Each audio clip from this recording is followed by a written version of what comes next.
What's going on, guys? Today I want to do a quick product review on the EppieBasic 31.5-inch LED Gooseneck desk lamp.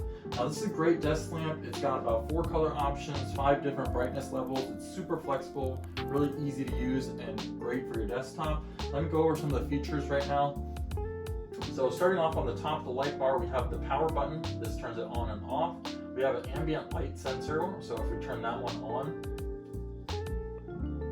there's a little blue light that comes on, and it actually detects that there's some light in the room right now, so it will go ahead and start to dim that light to an optimal setting. To turn that off, we just press it again. We can override those settings.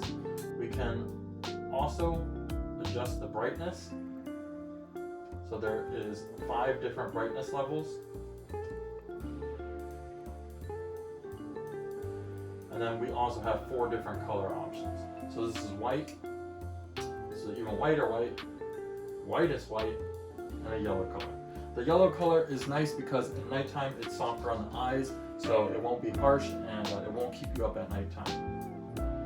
Again, it is a gooseneck design, so we can completely aim it to wherever we want it to go. This is nice because it shines the light onto the ceiling. It's super flexible. You can see we can even rotate this 360 degrees and it stays right there.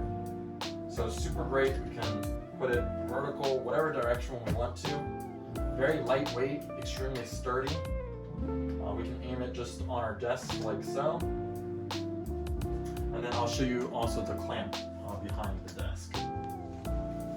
Alright, so here's a quick look at the clamp. You simply unscrew it and it makes it loose, and then you just clamp it onto your tabletop and screw it into place. Now this clamp does support clamping surfaces up to 3.7 inches. So if your table measures 3.7 inches or less, it will allow you to go ahead and clamp it. And this is just the power cord right here. So if you guys did find that video helpful, thank you guys for watching. Please leave me a thumbs up. Check out the links down below for this lamp, and I'll see you guys in the next one. Thanks for watching.